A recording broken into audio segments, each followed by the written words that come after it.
So I want to welcome everybody back to the Uncommon Element.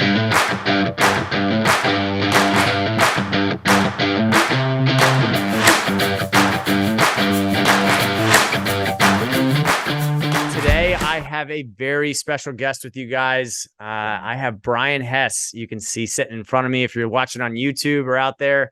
But Brian's an awesome individual. He's a leader in several of his organizations, including the Pavement Group, Top Contractor School, Lead Revenue.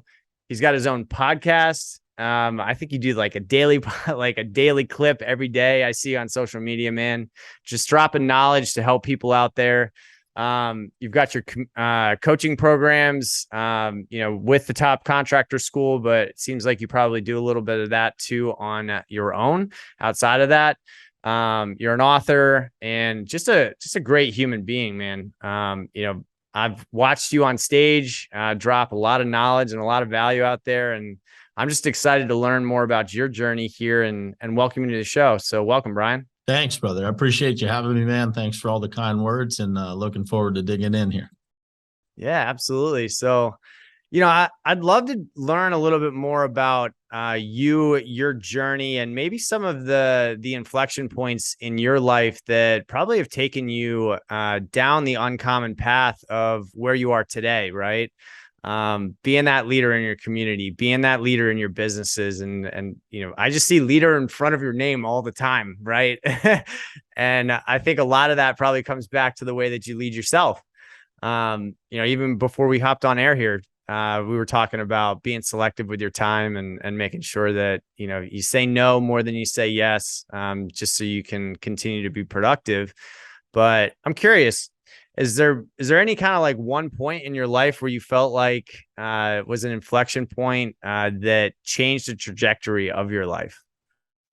Yeah, great question, man. And I think, in anybody's life, there's a bunch of those, right? There's, if you look back at the path, there's a bunch, but the one that really stands out the most, that I would relate to the word uncommon the most is, being 38 years old when I started the Pavement Group. So, ultimately being an employee for 38 years of my life. And that's the family environment that I was raised in. Nobody was an entrepreneur. I had an uncle that owned a construction company. Outside of that, everybody had a job. And so it was get a job, make sure it has health insurance and a 401k. And that's what I did, man. I was, doing well in corporate America.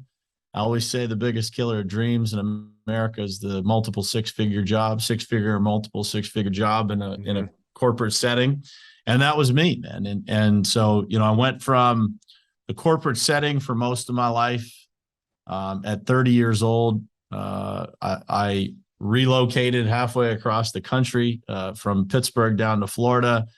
And my first appointment when I arrived in Florida was with a construction company that tried to recruit me away from my cushy corporate job. And lo and behold, man, it worked. A year later, so 2011, I jumped into the construction industry, and the rest is history, man. But that was the inflection point. It was like, man, all this time I've been working for people, and the fear that presents when you have a pretty comfortable position in a corporate setting, the fear and the doubt that kind of sneaks in for anybody when you say like, man, I'm going to go take this other job, from corporate to private business. That was kind of the first step. And then from private business to say like, man, I'm going to go out and do this on my own. It was a big decision, right? It was a very uncommon thing to do with 3 kids, a wife that stayed at home taking care of the kids. To take that leap was a big deal. And, looking back at it, man, I don't regret a thing. I've loved the journey. It's not been easy by any means, but, 4.5 years later, we're banging on it from every angle, and, multiple 8-figure company. Yeah. 4.5 years, lots of other stuff. Top Contractor School, built a digital marketing company, scaled that, exited it. It's been awesome, man. And, when you look at that and you say like, what drives you to do something like that? If I look at that inflection point, man, I can honestly say, and I'm sure a lot of people listening or watching can relate to this. It's like you get to that point in your life, man, where you say it's either now or never, right? I'm either going to do this, I'm going to make this jump, or I'm going to get comfortable settling. And for me, that was not an option, right? It was like, man, this is the time. Like, I felt like, dude, God is laying the path in front of me, right? Yeah. To say, there were so many things that happened that I was like, man, this is not all for nothing, right? Mm-hmm. This is meant to be for me to take this jump. And so that was March of 2018. We started the Pavement Group, and the rest is history. Man, that's wild. That's wild. I do you remember where you were maybe when you made that decision? I do. Yeah, I was sitting in my office at my house. I had a legal pad in front of me, and I had written down every positive on one side and every, potential risk on the other side. And I remember, dude, just looking at the list of potential negatives. And in my mind, I've never even said this before, so great question. I literally said to myself, there's nothing on this list that hard work can't defeat. Yeah, Right. that's There's really cool. nothing on the list that hard work can't overcome it. And that was it, man. And I've told this story before, but my dad was a steel worker, right? 43 years at US Steel. Okay. And I was standing right outside my office, and my house is the entryway. And we were standing in the entryway, and my dad was like, "You sure you want to do this?" He's like, what if it doesn't work? And I said, "Well, Dad, I guess we'll have that conversation in a different house, because they'll probably take this one." Oh. And that's scary. I laugh, but I realize that that's scary, man. I mean, and what you had mentioned before, if I could go back for a second, is, you had 3 kids, you had a wife, or you still have a wife. I mean, you're a great family person. You can see that, across the board. But that holds a lot of people back, right? Is the idea of, like you mentioned, the cushy job, but the fear of poverty, and getting over that fear of poverty and being able to say, I'm going to bet it all on myself first. And then and then once you do that, right, then it's a different ball game. Then you're really in it. Everything falls on you. And at the end of the day, you're really forced into a transition in entrepreneurship from, like, being the solo entrepreneur to having to start leading other people, and what the responsibility feels like when you have that on your shoulders. Right. And I'm just curious, how you looked at that when, I mean, I know you T-charted it out, right? But if you looked at it and you said, okay, well, if I risked let's just say, the lifestyle of my family currently, right? Which is really what you're doing when you're getting into entrepreneurship, right? Betting it all on yourself. Was there anything that you said to yourself that helped you overcome that fear of, poverty, and making sure that you just took that next step? Yeah, man. I really, when I was sitting there and I had that thought about, hard work, can overcome all of this. I just kind of got to a point, and I'm sure there's a lot of people out there that can relate to this one too. It's like, if you haven't lost much in your life, like you haven't really been defeated often, like you're mostly a winner, right? Like everybody goes through stuff and has adversity, but like over the course of your lifetime, you've been able to overcome all of that. That was my mindset. It was like,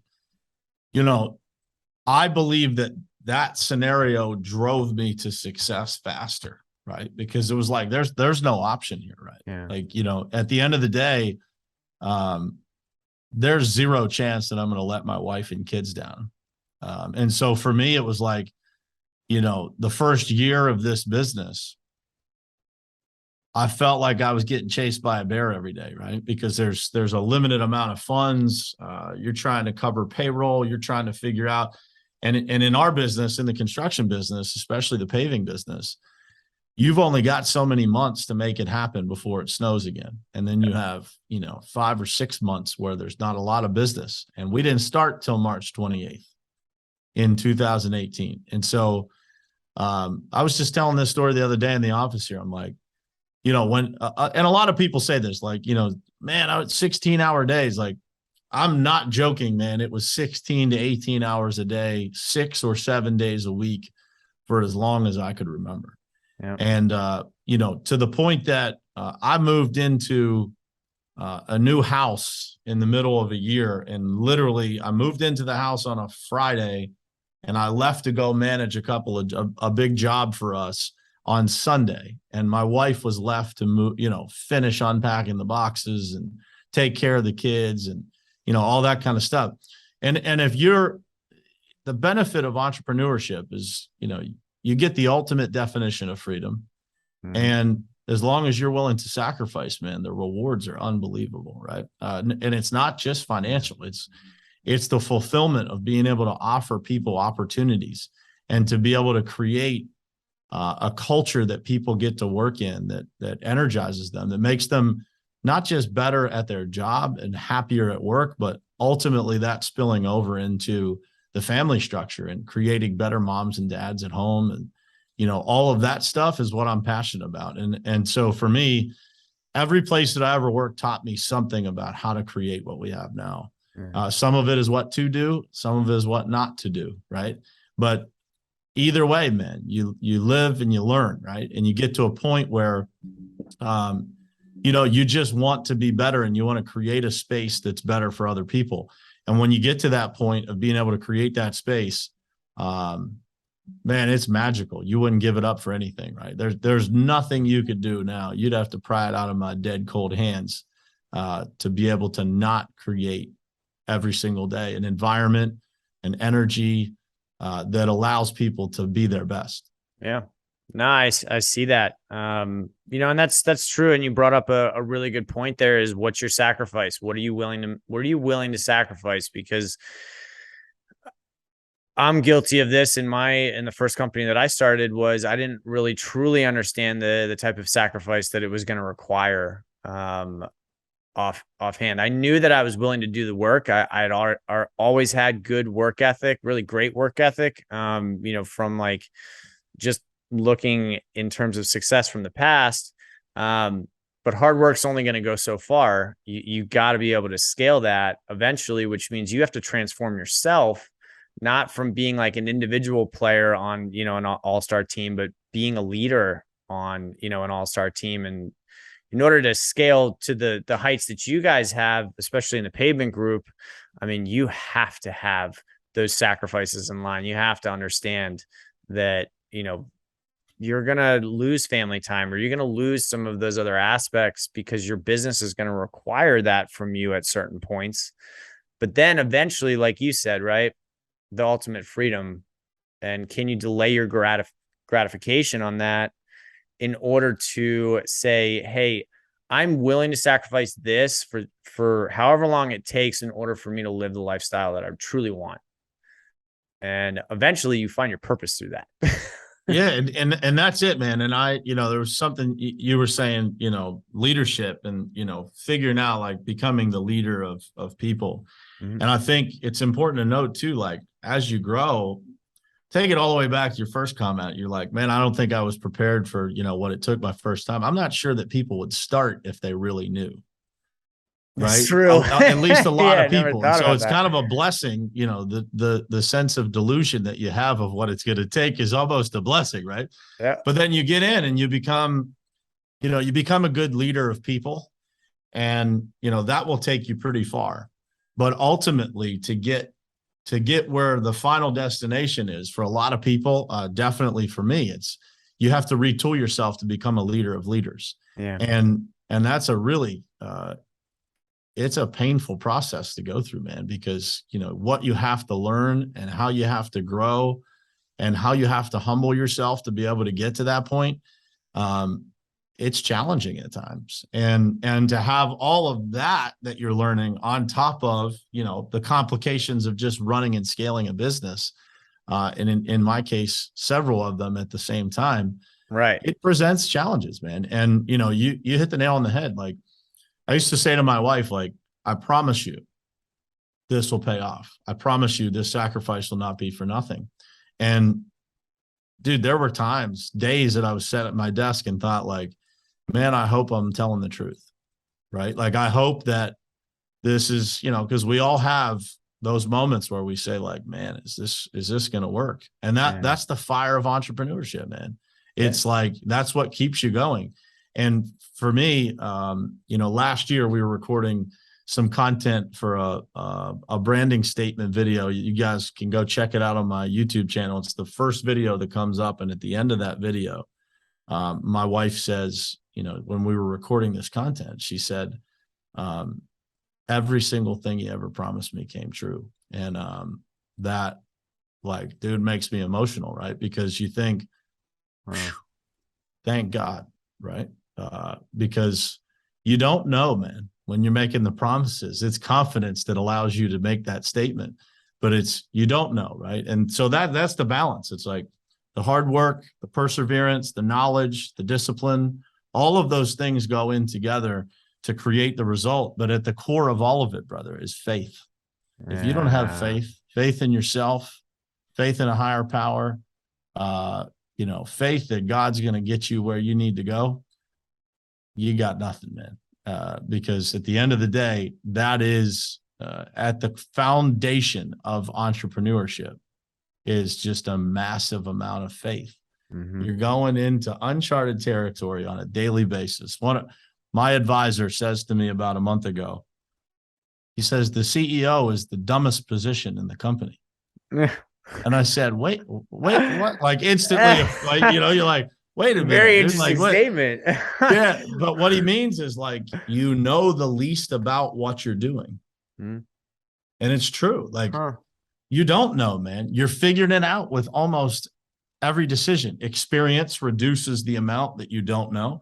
But as you're scaling a company, most of it you don't know.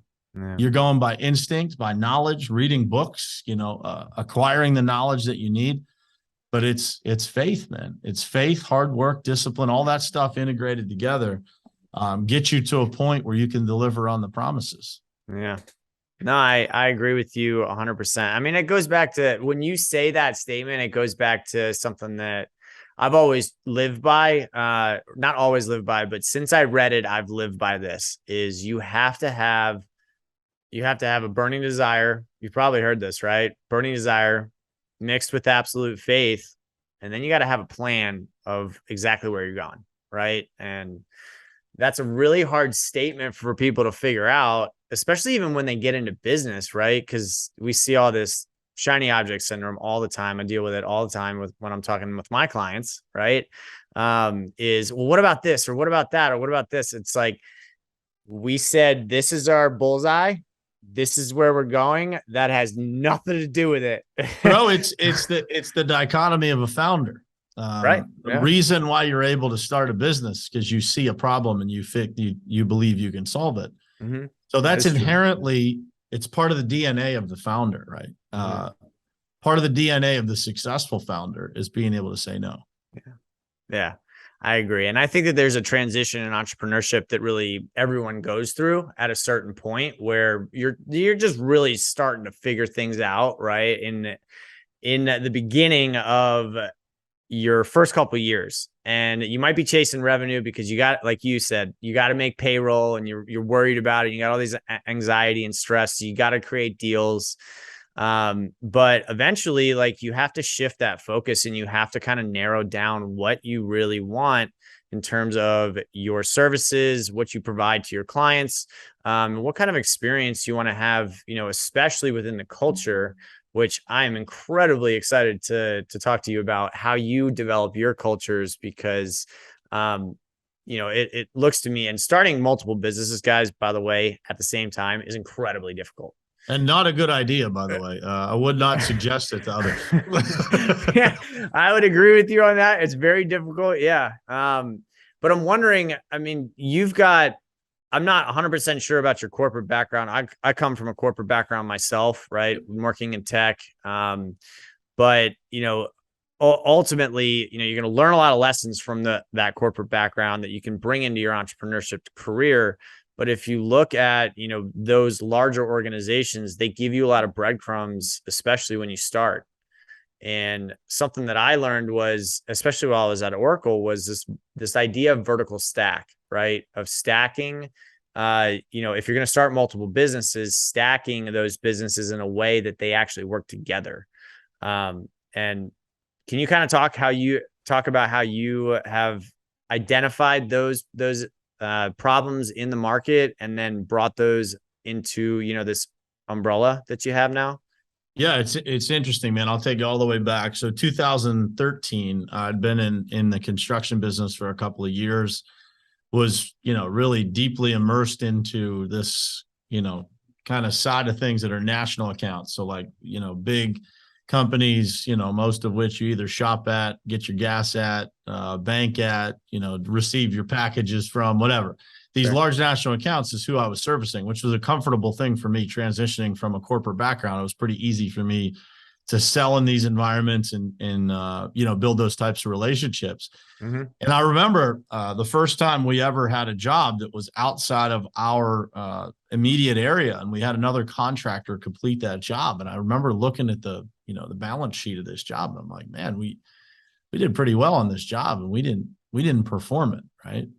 And so it planted this seed in my mind of like this idea of a national company, like, somebody would pay more than they would pay the local contractor because they did it for the company I was working for. They would be willing to pay us X amount more because ultimately they want an easier process, right? They want a better customer experience. They want all these things. And so that was the first time that I really started to think about like, man, it would be awesome to own one of those companies. That was 2013, right? It would be awesome to have one of those companies. And I was sitting at the Elbow Room in Fort Lauderdale. If anybody's, there's probably lots of people listening who have been to the Elbow Room. It's the greatest beach bar in the world. If you haven't been there, go check it out.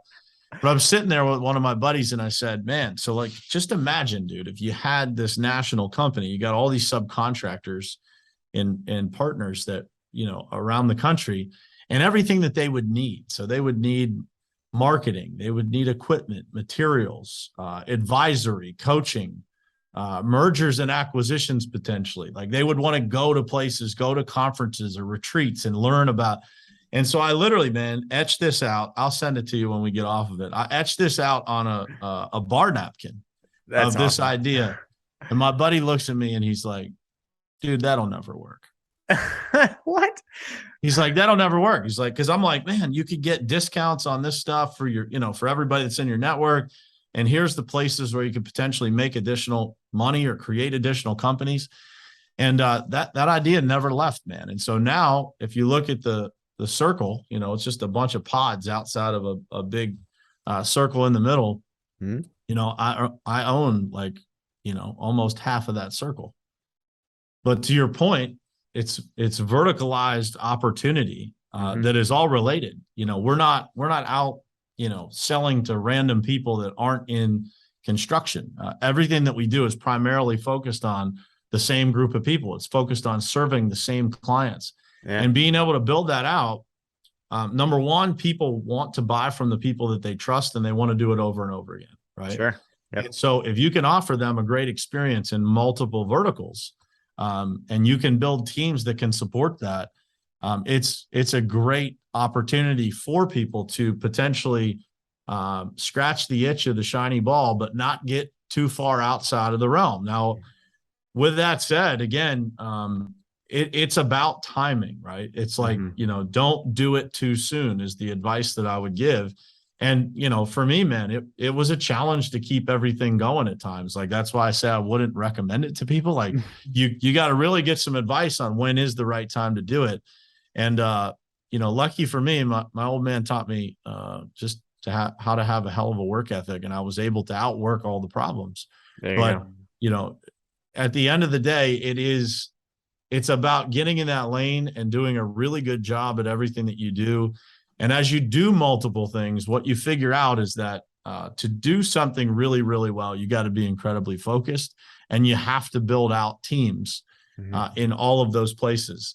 And that is not something that, if somebody is out there thinking about doing something else, it's like, man, you have to be really good at being able to recruit people into your organizations and to be able to build teams that mesh well together.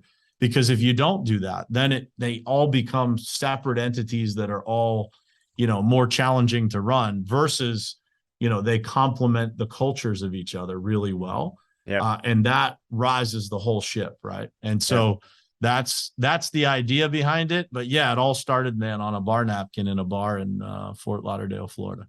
So many good stories come out of that, right? Of how you drew it up on a bar napkin, and then, you know, but this was 5 years later that you decided, right? It Yep. sounds like, right? And, you know, and you had mentioned, you know, it's really difficult. Don't start too early, right? Something that I'd love your take on this too is something that I've learned that would stop a lot of people from ever like attempting it, because sometimes you're going to be forced into it. In my case, I just got tired of making other people money, a lot of money, and not getting equity in anything. And what I realized is, like, I had the work ethic and I had the drive and I had all this experience that it, I went to my CEO at the time and we sat down in my exit interview because I decided that it was time. And he said, "Look, man, like, you're made to be a CEO. I just don't need another CEO here. I think you should go start your own deal." And what I realized when I go back and I think about that is having the right people around you is a massive, massive difference in in the timing, and identifying even the timing that you're talking about, right?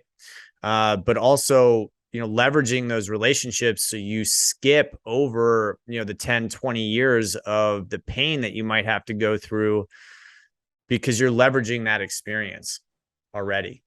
And you've got those people around you. And that, when I started to really focus on those types of relationships and having better people around me, entrepreneurship got easier. Didn't mean that the work got less. It just meant that I was making better decisions and I was becoming better, more focused. Right. And, you know, I think that, you know, to your point, is something that you're going to have to go through. But if you're thinking about entrepreneurship and diving in, find somebody who's already done it or done what you're trying to do, and pick their brain and pay them for it, because it's worth it in gold.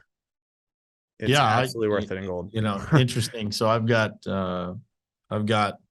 a scenario where I hired someone for our upcoming January retreat for TCS, and you know, it's a significant investment to get this individual to, you know, come and pour into our team. Sure. So my wife says, "I trust you, but how do you justify?" Right? Like, obviously, you know, I trust what you're doing, but, like, I'm just curious, how do you justify? And I said, "Dude, I feel like I owe this person millions of dollars. Like, it's peanuts compared to, right, what the cost is." Yeah. And mentorship is everything, man. It's, you know, aligning yourself with those people that you can relate to. That's one of the things that I think is really important when it comes to mentorship and coaching, is, like, you have to be able to connect with that person, right?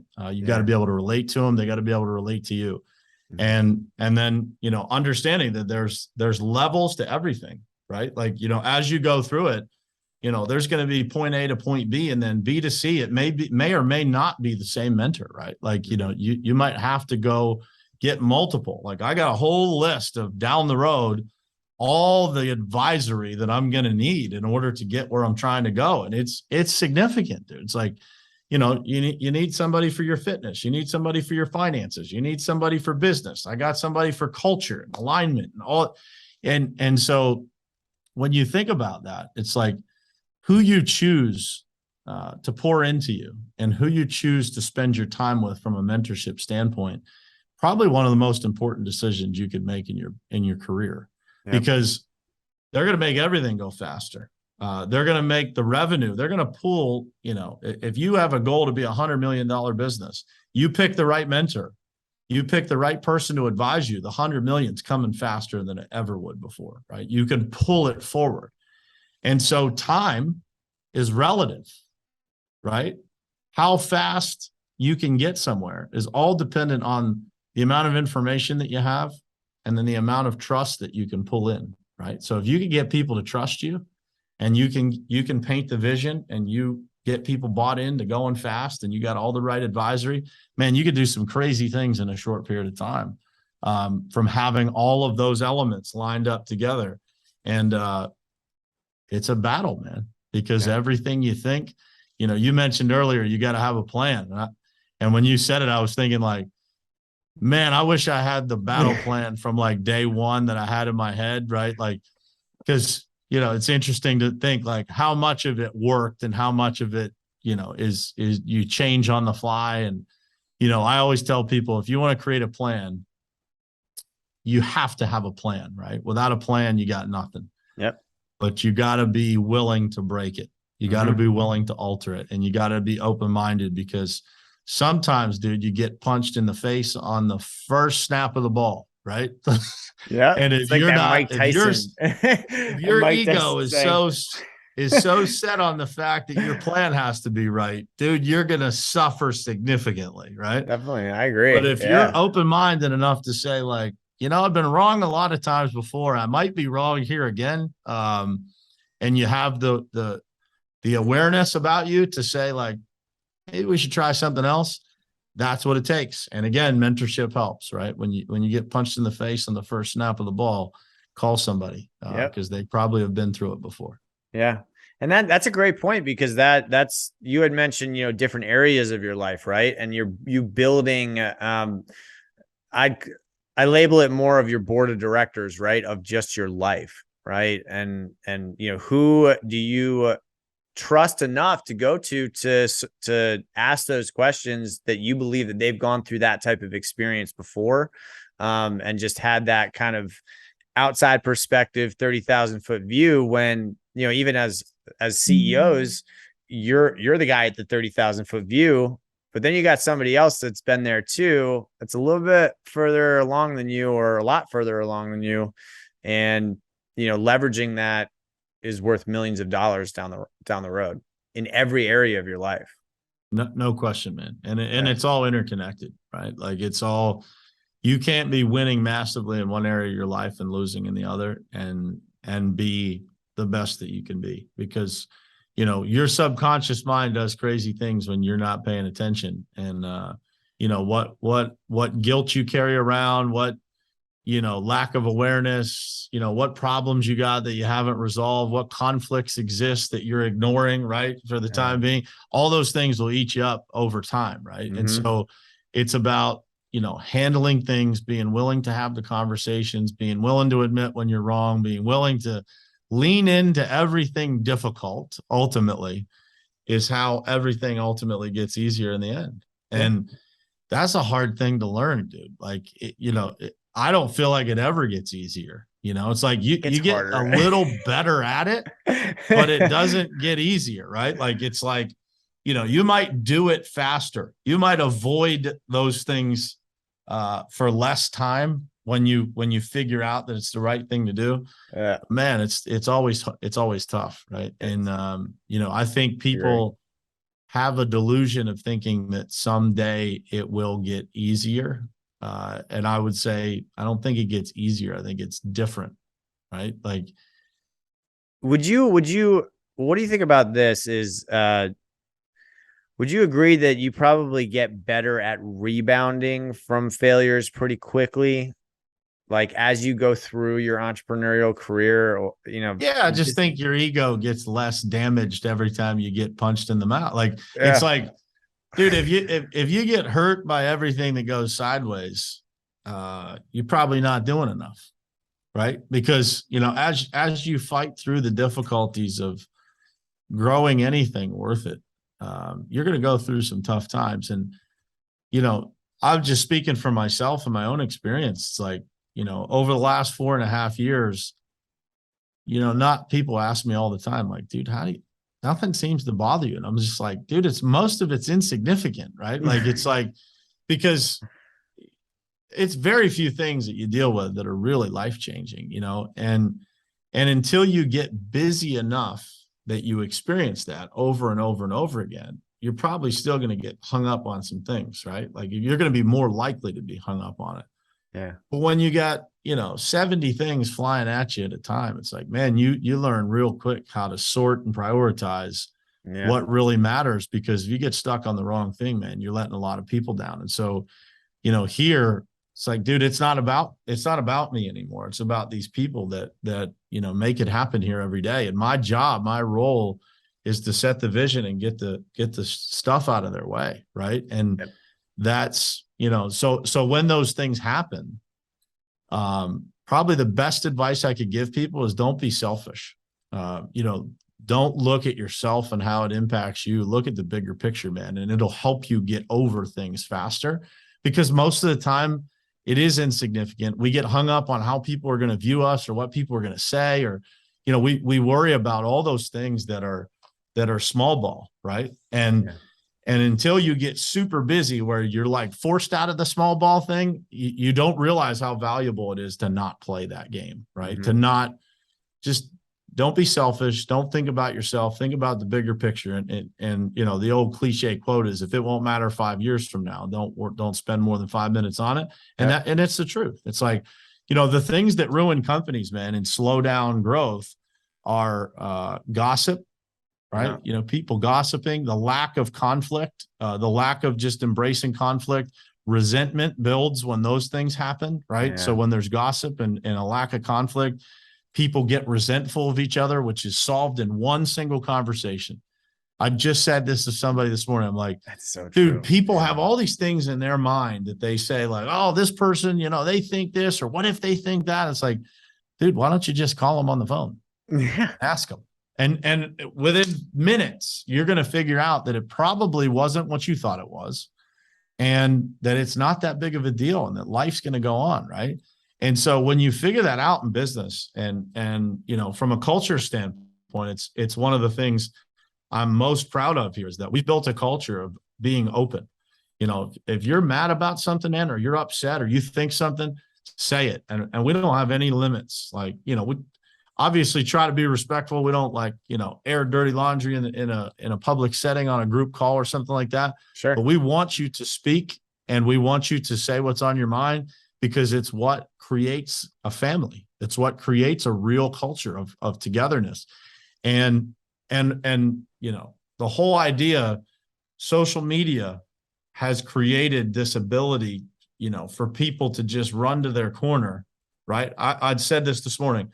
Social media has created tribalism at a new level that's dangerous, that people don't realize. It's like, dude, you can go get validated for your own bullshit anywhere you want. Yeah, if you're willing to pay. There's always going to be somebody at your fingertips that you can find that agrees with you.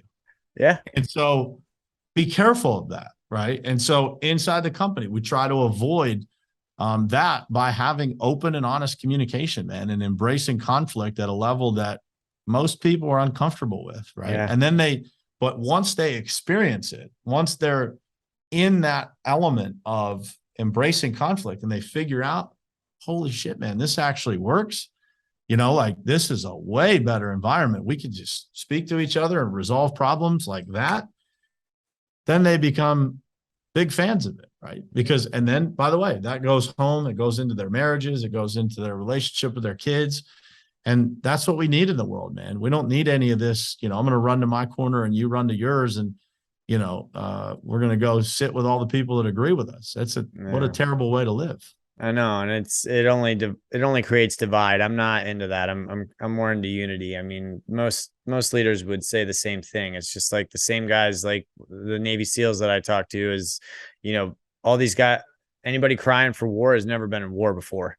Right. Kind of deal. Right. So, and it's interesting you say that, because I think of like this diagram of, like you mentioned, the longer you let these conversations sit on the sideline, the more assumptions start happening, because it's not addressed. And generally it's 90% of your assumptions are wrong. Normally 10% are right. And the resentment's a natural thing, man.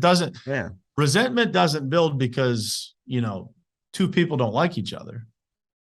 Resentment builds because of what's in your head or what your assumptions are, and dude, we're all taught from the time we're kids to avoid conflict, to avoid stuff, whether it's verbally taught or through actions, right? Whether it's caught or taught, either way, we are taught to avoid conflict most of the time by our parents, our grandparents, our aunts, uncles, family dynamics. I said this to somebody last week. I'm like, dude, of all the people in our company, every single person has some sort of family friction, like all the No time, matter what. Yeah. all the Yeah. time. And so people think, oh, it's just me. And it's like, no, dude, like it's not at all. Like, be a person that people talk to about their problems, and you'll figure out that not much you got is just you. Like, Yeah. every once in a while, I you get a love that, real, like, actually. Yeah. I love that, you get a man. real crazy situation that you're like, okay, maybe that one's just this person. But for the most part, 99% of the things that people go through, everybody goes through them, man. Yeah. Yeah. It's just their first experience or something like that. And so I was introduced to this, and this seems to be something that you place in your company, is the idea of thoughtful disagreement, right? And I always go back to a story in my mind, when I was working at EMC, and this is at the beginning of my career, and I used to actually work West Coast hours, right? So I would normally come in at 8 a.m., I'd study, and then I'd get on the phones, and then I'd be calling till about 8 or 9 p.m. at night. Now, on Fridays, the CEO used to come down. His name is Art Coviello, right? And I'd be sitting there and I'd be on the phone. And I'd be the last person in the office just dialing for dollars. And he used to stand behind me, like, and he'd freak me out. Honestly, I get freaked out at certain points because he just goes, he says to me, he gives me this opportunity actually in our conversation. I asked him one question. I said, what's the reason? Like, you're literally on the board of a Fortune 500 company. You know, you guys are crushing it. You're the number one data storage company in the world at the time, right? With the number one data security company. And I looked at him and I said, so how did you get to where you are? And he said to me, and I'll never forget this. It's actually something I said to Mike too. And he said to me, he says, I've always hired smarter people than me. I figured out what my superpower is inside that room, which he stated to me was reading financial statements and being able to dissect those really fast, which is where like the numbers thing started coming into my head. And I'm going, financials is where it's at, right? But looking around at all the executives that he had, right, were all very, A-type players, right? And he said he would get them all in a room and they would sometimes have screaming matches, right? But at the end of the day, his job was always to make sure that they knew that everybody was doing or expressing themselves in a manner that they felt was in line with the goal of the entire organization and the entry team. That's Dude, really hard to do. I always say, like, my team will tell you, I say we should argue about it. Like, because at the end of the day, dude, we've got a lot of great people that, they care about each other. They care about the mission. They care about, the success of themselves as an individual and the overall company. It's like, but dude, sometimes you got to argue, right? And it's like you said, I don't know what word you used exactly, but it's like respectful disagreements, dude. Thoughtful disagreement, right? Yeah. Yeah. It's like, dude, if you can be respectful, man, let's argue, because at the end of the day, we all get better for it. Mm-hmm. At the end, if you and I argue about something, I'm going to understand you better and you're going to understand me better.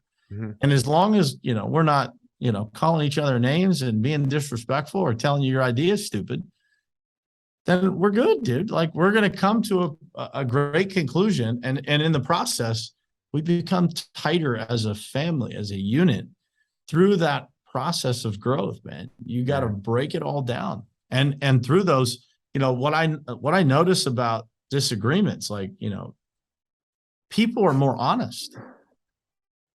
They're more open. Yeah. The more that you get, it's kind of like drinking, like you get the truth, right? Like, it's like, and so when you get somebody that's passionate, don't calm that down. Don't tell people. Now, again, there's limits to everything, but it's like, have those disagreements, man, because it shows passion, dude. Like, when I have people that are like tracking every last little detail of something, like in companies that I've worked for, they would say, oh man, this person, they're trying to get something from it. I'm like, dude, if they care enough to track every last detail of what's going on here, we're doing something right. Yeah. Don't make that be a negative, right? And that's kind of how it is, man. But most companies are taught that dissension is not the right thing. You know, they don't put, you know, vocalizing your opposition to something as an option on the list. And it's a dangerous thing to have. If you want people to tell you how great you are all the time, it's pretty easy to find. To create a culture of people that actually care enough to speak out, to say no, that's hard to do. Yeah. And it takes a lot of hard work and a lot of encouragement, because people are taught their whole lives to sit there and shut up. Yeah, it's true. I mean, you mentioned it, is you've read, I mean, I've been through now the Napoleon Hill's book, Outwitting the Devil, twice. And it's like the robbery of independent thought from like the beginning. And you have to teach yourself how to get out of that, honestly. Which is why I think a lot of people kind of subdue that fire of, well, the average 13-year-old hears no 165,000 times versus yes 5,000 times, right? So you're always just like in conflict of like trying to become this person. And then what it's doing is it's training your subconscious mind, like you had alluded to earlier, of nope, don't want conflict. That's going to be a no. I'm not going to get what I want, versus, okay, let me figure this out. And I just need to figure out a good way to communicate it properly to other people, which is the major factor here, right? Because what you were talking about, right? There is that fine line, or what we were just discussing, that fine line between, you know, having productive conversations to it crossing that line of being toxic. And it's really, and correct me if I'm wrong, I'd actually love your thoughts on this, is it's the leader's job to kind of hone those types of things in. And I'm curious how you do that with your individuals and your teams when things kind of elevate to that level. Yeah, it's one of the most important things we can do as a leader. You know, being a mediator is a skill that every high level leader has to have, right? You have to be able to be a great listener. You have to be able to diffuse situations. But most importantly, man, and I think this is something that in our world today is more important than it's ever been. It's like how you live and what example you set is everything. Because, you know, if you are, and this in the construction industry, unfortunately, this is a common trait. If you're a hothead in your business, then what you're going to get is the same. And so that's not good for culture, because not everybody, you might be fairly controlled or inbounds hothead. Well, not everybody's going to be that way if you get them to that limit, right? So I think that, you know, going back to the very beginning of the conversation, it's like working on yourself, becoming more aware, realizing how much every word matters and how people pay attention to what you say. And if what you say and what you do not line up, man, you're going to lose that ability to become a mediator, and you're going to lose the ability to get people, you know, to do the things productively that you need them to do, because they think you're a fraud, right? And so I think leadership starts with, Maxwell calls it the law of the picture. People do what people see. And so they duplicate exactly what's happening. And a lot of people that call me on the phone and say, hey, I'm having this problem with this employee. I try to ask them questions, you know, enough to get them to realize it themselves. But ultimately the employee is acting out behavior that they have exhibited themselves. And so when you have that, and this is why, dude, leadership's the hardest. It's the hardest role in the world, whether it's in your family, in your business, whatever it is. And it's unfair, man. People only see what you do wrong. You don't get a whole lot of credit for what you do right, but it's the greatest reward that you could possibly have. But it comes down to how you live and what example you set in your business. That's what you're going to get. And so to be a good mediator, you have to exhibit good listening. And I just said this at lunch an hour ago. I said, the only way that you convince people to listen to you is you got to be right a lot for a long period of time. That's because true. Otherwise you're forcing people track record through a title structure, right? That you know more than them, or you create this persona that somehow, you know, But ultimately, you have to be right over a long period of time for people to genuinely just automatically trust and listen to you. Yeah. And so for me, man, like being that person for other people, being the person that can, help people through those scenarios. I always say, like, one of my biggest goals in life is to be the steady hand for other people. It's like when everything's going sideways in the world, I want to be that guy that people call and say, hey, how would you handle this? And if I can be that for other people, I will have lived a great life for my kids, for my wife, for the people that, I'm blessed enough to work with, for the people that I get to mentor and advise. That's what people are looking for, man. And they need it now more than ever. Right. You said, people being punished for or not having independent thought. Dude, PayPal's trying to fine people $2,500 if they don't agree with you. Like, this is the world we live in. Right. Oh, yeah. It's There's like been major transition. Yeah. And that it's the wild world that we live in. And so, we got to be aware of this stuff so that we can cut it off at the pass, man, because freedom of thought is what makes our country great. It's what makes the world great. And when it doesn't exist, look around the world at where it doesn't exist. It's not a very good situation. And so when you look at that from a business standpoint, which company are you? Are you North Korea? Or are you the United States of America? Do you allow your people to be free? Or do you intimidate them through totalitarian actions that sometimes you might not even be aware of? Yeah. And that's the risk of leadership in today's world, is that, we can get away with a lot, but is it right or wrong? And do you have people that will keep you straight? Yeah. And you brought up a great point there, is emotional intelligence, and labeling that. Like, I'm a big advocate of emotional intelligence. Doing a lot of studies on it and everything like that right now. And you had touched on self-awareness and self-regulation a lot, of how you lead yourself, right? And being that example within your own company that other people look up to and are willing to follow. Because a lot of entrepreneurs fail in that when they look at, hiring new employees, especially. I mean, I don't want to label the contracting industry, because I don't think every contractor does this, but it's still, I would say, an epidemic within the industry that they believe that people just still work for dollars rather than significance, and being around high performers. High performers want to be around high performers. That's just the general. They want the challenges. They want to be challenged. They want the challenges, but they also want, to be challenged by their peers to help them get better, to create those feedback loops in there.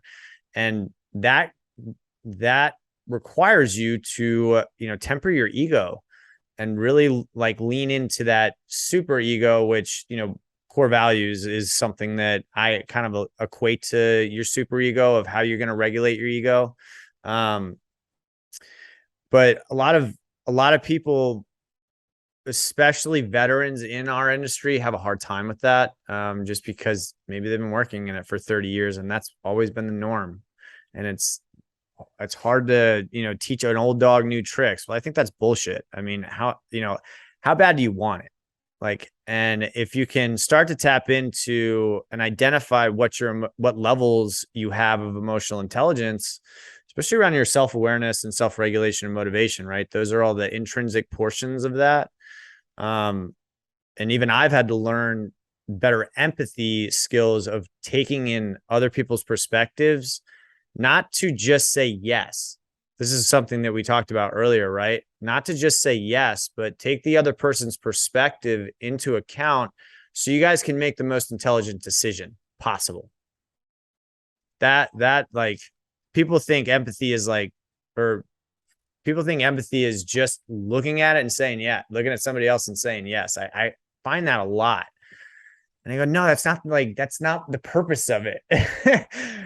It's, you're building a relationship with somebody, but on the flip side, it doesn't mean that they're right. And if you're in the leadership position, you're in that position so you can help them make that intelligent decision. And I see that in you. I see there's a high level of empathy. There's a high level of team building and social skill that you have, which are all hallmarks of being a great leader and developing great relationships. For those people that are listening that could do better at that, is there anything that, any type of advice that you might give on how to develop those types of skills? Number one, man, I would say you have to get around people that inspire that in you. Because if a lot of what you've seen in your life is one way, it's the example of, the person that's not empathetic, the person that doesn't offer people grace, you're more likely to act that out. Right. And so when you can get around people, and by get around people, I don't mean just get around human beings. I mean, I got shelves of books over there that, have hundreds of books on them. You can get around people in those pages, right? And you can understand how they did it. One of my favorite books, unrelated to this topic, but this thing sits on my desk here. Look at the size of that, right? Yeah, Berkshire Hathaway right there. Yeah. There is massive amounts of wisdom inside of those pages that lead us to a different destination. And, as a leader in a business, there's certain things that you got to learn about. You got to learn about culture. You got to learn about leadership. You got to learn about finance. You got to learn about sales, marketing. And so constantly pouring into yourself and finding the best mentorship that you possibly can to be able to build those skills. Because when you find those nuggets that you're looking for, whether it's person to person, in a book, on a YouTube, listening to a podcast, whatever it is, when you find that, you are forever changed in that moment. When you gain a piece of knowledge that you didn't have, you're forever changed. And I think, dude, most people that I see, and sometimes the most powerful things that we can hear are what's unsaid. It's like, dude, sometimes people are so hung up in their own ego that they're afraid to learn something new, because this is who I am. This is my identity.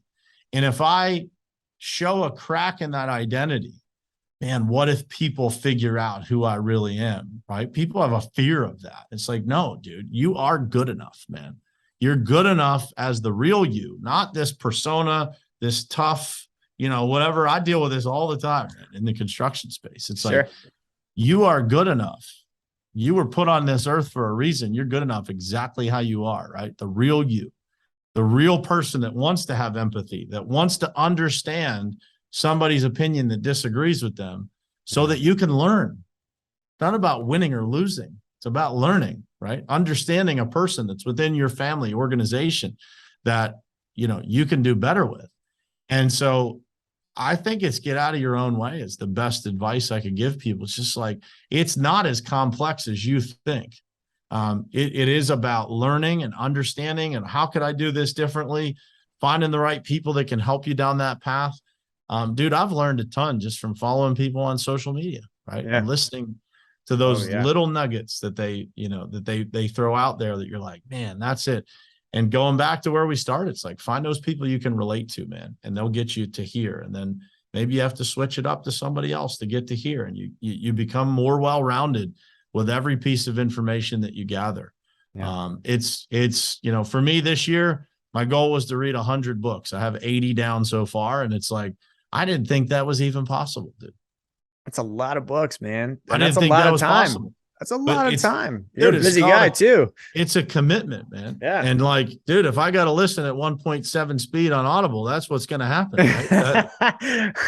and I've learned how to digest information at that speed. Start at 1.1, 1.2.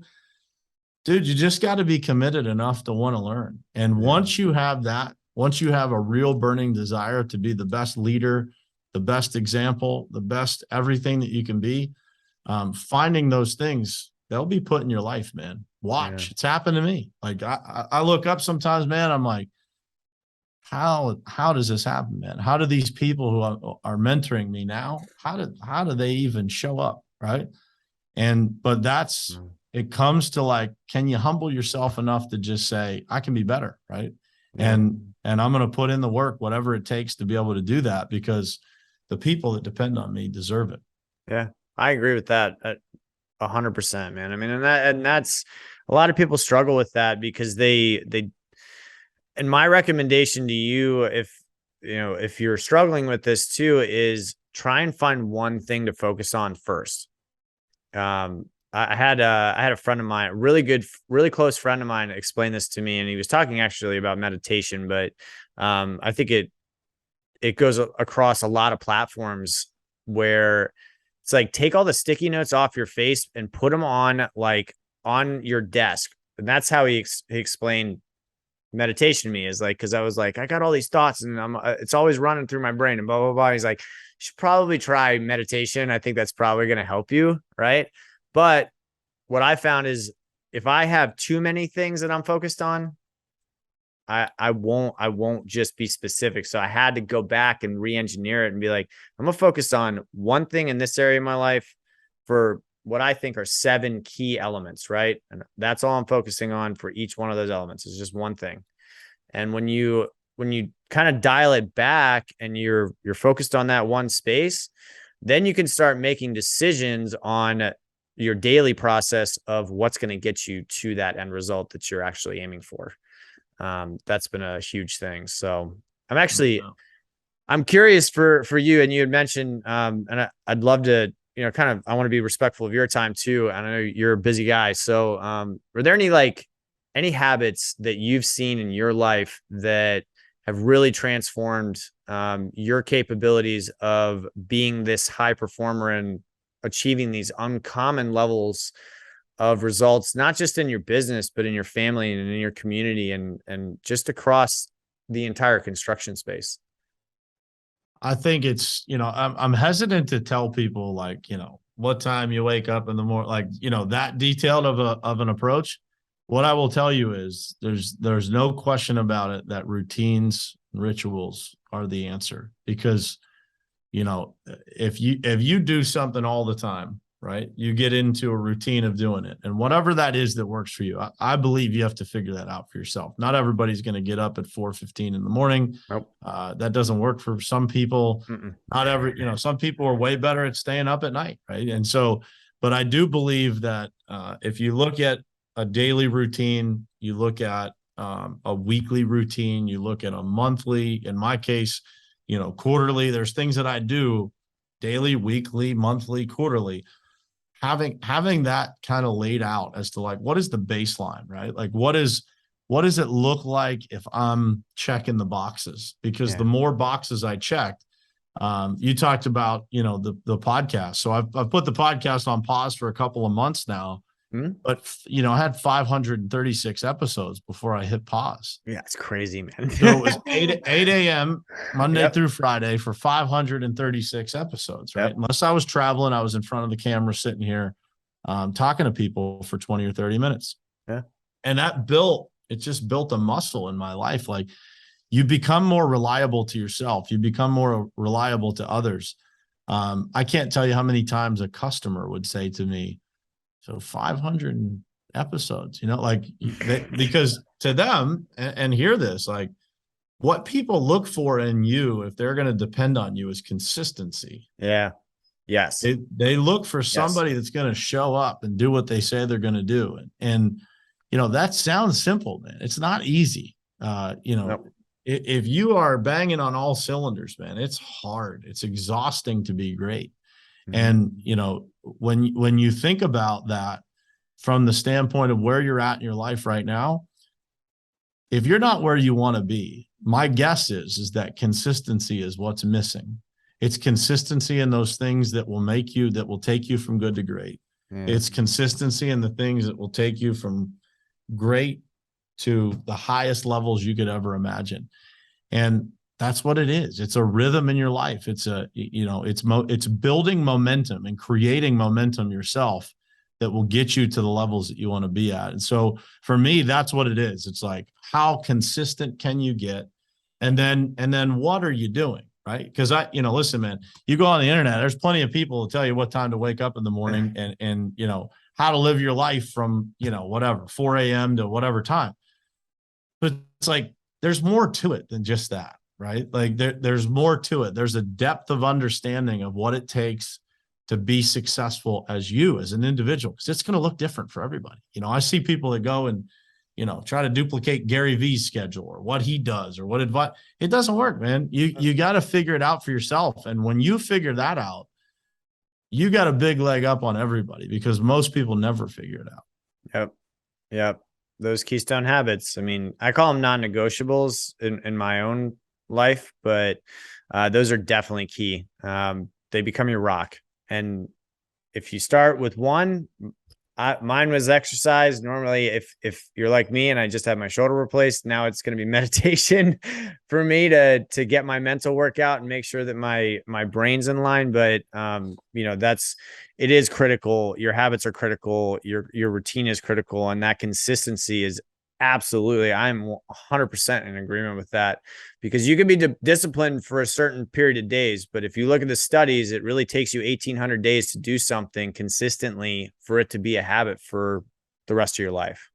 Yep. So Brian, I want to say thank you so much for joining me today. You're welcome, man. Where can people find you, my man? How can they connect with you? All platforms. The handle is Real Brian Hess, RealBrianHess. You can find me anywhere. Everywhere. Yep. I'm going to drop the link to Brian's website as well in the show notes. So if you want to connect with Brian on any level, you know, just please, by all means. I know he's on social as well. I'll drop all those in there too. Anything that you'd like to leave the audience with today here, Brian? No, man, it's tumultuous times in the world, right? And turn off the news, put your phone down, pay attention to what's going on in the world. We live in the greatest country in the world, man, and the people around us are incredible.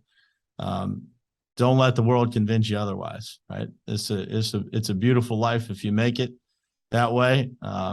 Go out and strive to pursue every ounce of your potential that's inside of you, whatever that takes to do it. The people, the thoughts, the disciplines, all of that. Just work as hard as you can and create a life that you can be proud of when you're old on the rocking chair looking back, that you can say, man, I gave it everything I got. And that's my goal every day, is to show up, give it everything I got. When I lay down in bed at night, to know that if my kids were watching every move I made that day, they'd be proud of me. And that's it, man. That's the best advice I could give.